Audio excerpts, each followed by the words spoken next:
یہ جس کسی کے پاس بھی اپنا ایک موبائل فون ہے وہ سوشل میڈیا استعمال کرتا ہے، صرف صحافی نہیں، عام پاکستانی بھی۔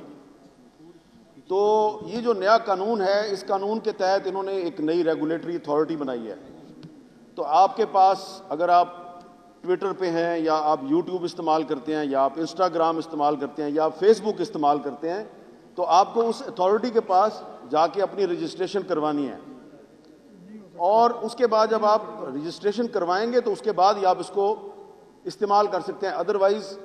آپ کے خلاف اس نئے قانون کے تحت کارروائی ہوگی۔ اس میں پہلے جو قانون تھا اس کے تحت کمپلین یعنی کہ شکایت کنندہ صرف وہ بن سکتا تھا جو ڈائریکٹلی افیکٹڈ ہے۔ مثلا اگر کسی نے میرے بارے میں جھوٹ بولا ہے، فیک نیوز پھیلائی ہے، تو میرے پاس یہ رائٹ تھا کہ میں جو پچھلا پیکا قانون تھا اس کے تحت میں ایف آئی اے کے جا کے درخواست دے سکتا ہوں۔ نئے قانون کے تحت کوئی بھی کمپلیننٹ بن سکتا ہے۔ کوئی بھی کا مطلب آپ سمجھتے ہیں کہ وہ کوئی بھی جو ہے وہ کون ہوگا؟ وہی ہوں گے جو صحافیوں کے گھروں میں گھس کے ان کو اٹھا کے لے جاتے ہیں، سیاسی کارکنوں کو لاپتہ کرتے ہیں، تو یہ ہیں وہ کوئی بھی۔ سب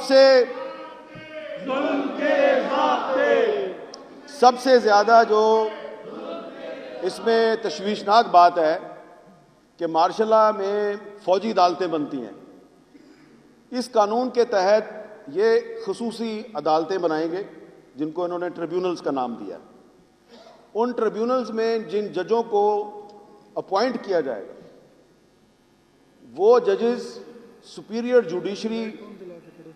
کے ساتھ کنسلٹیشن کے بغیر اپوائنٹ ہوں گے، یعنی کہ جو آئین کا آرٹیکل 175 ہے جو کہ ججز کی اپوائنٹمنٹ کا ایک طریقہ کار آپ کو بتاتا ہے، اس کی وائلیشن ہوگی۔ اور وہ ایسے جج ہوں گے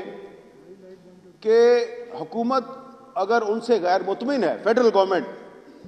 تو کسی بھی وقت اس جج کو اس کی نوکری سے فارغ کیا جا سکتا ہے، کیونکہ وہ 175 کے تحت اپوائنٹمنٹ نہیں ہوئی، تو جس طرح ججز کو ریموو کرنے کا ایک آئینی طریقہ کار ہے وہ اس طرح سے ریموو نہیں ہوں گے۔ فیڈرل گورنمنٹ ہی ان کی اپوائنٹنگ اتھارٹی ہے، اور اگر کسی جج صاحب نے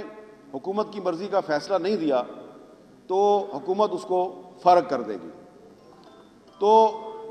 یہ قانون جو ہے یہ صرف عام پاکستانیوں اور صحافیوں کے خلاف استعمال نہیں ہوگا، بلکہ اس قانون کے ذریعے ایک پیرالل جوڈیشری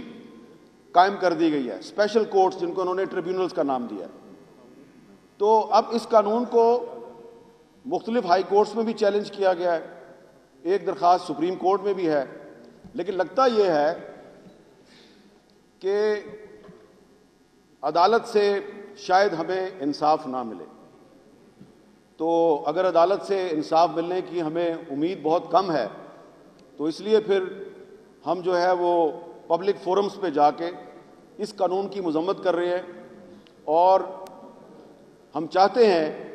کہ اس قانون کے خلاف پارلیمنٹ کے اندر اور پارلیمنٹ کے باہر ایک منظم تحریک چلائی جائے، کیونکہ یہ جو قانون ہے یہ نہ صرف یہ کہ آئین پاکستان کے بہت سے جو آرٹیکلز ہیں اس کی خلاف ورزی ہے، بلکہ یہ پارلیمنٹ کی بھی توہین ہے، کیونکہ پارلیمنٹ میں بغیر بحث کے اس کو منظور کیا گیا۔ یہ جوڈیشری کی بھی توہین ہے، اور سب سے بڑی بات یہ ہے کہ اس قانون کے ذریعے جو ریاست ہے اس کے کچھ اداروں کو یہ رائٹ مل گیا ہے کہ وہ کسی بھی صحافی کو، ارشاد عارف صاحب کو یا یہ نعیم مصطفیٰ صاحب ہیں جو یہاں پہ آج چیف الیکشن کمشنر تھے، تو وہ جو chief election commissioner of Pakistan میں بیٹھا ہوا ہے وہ تو اتنا فیئر اینڈ فری الیکشن نہیں کروا سکتا جتنا نعیم مصطفیٰ نے کروا دیا۔ تو یہ نعیم مصطفیٰ صاحب جو ہیں یہ ان کو بھی اس قانون کے تحت سزا دی جا سکتی ہے۔ اچھا، سزا جو ہے وہ بہت زیادہ ہے، 3 سال بھی ہے، 10 سال بھی ہے، 20 لاکھ بھی جرمانہ ہے، اور اس سے زیادہ بھی ہے۔ اس سے کیا ہوگا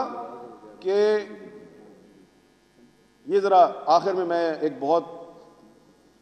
قابل غور بات کرنے لگا ہوں کہ جب پارلیمنٹ کی بھی کوئی اہمیت نہیں رہے گی اس ملک میں، جب جوڈیشری بھی کمپرومائز ہو گئی، ٹھیک ہے جی، اور جمہوریت اور آئین سے بھی اعتبار اٹھ گیا کیونکہ غیر آئینی قانون ہے، تو پھر کیا ہوگا؟ پھر یہ ہوگا کہ وہ لوگ جو آئین کو نہیں مانتے، جو جمہوریت پہ یقین نہیں رکھتے، جن کو آپ کہتے ہیں جی انتہا پسند یا ملیٹنٹ، تو اس قانون نے ان کے ہاتھ مضبوط کیے ہیں، اور اس قانون سے پاکستان میں نفرتیں بڑھیں گی، اس قانون سے پاکستان میں انتہا پسندی بڑھے گی، جمہوریت اور آئین سے لوگوں کا اعتماد اٹھے گا، اور جس معاشرے میں جمہوریت اور آئین سے عام آدمی کا اعتماد اٹھ جاتا ہے تو آپ اس معاشرے کو خانہ جنگی کی طرف دھکیل دیتے ہیں۔ تو یہ قانون جو ہے یہ پاکستان کو خانہ جنگی کی طرف دھکیل رہا ہے۔ بظاہر آپ کہتے ہیں کہ ہم نے تو فیک نیوز کے خلاف ایک قانون بنایا، یہ آپ نے فیک نیوز کے خلاف قانون نہیں بنایا،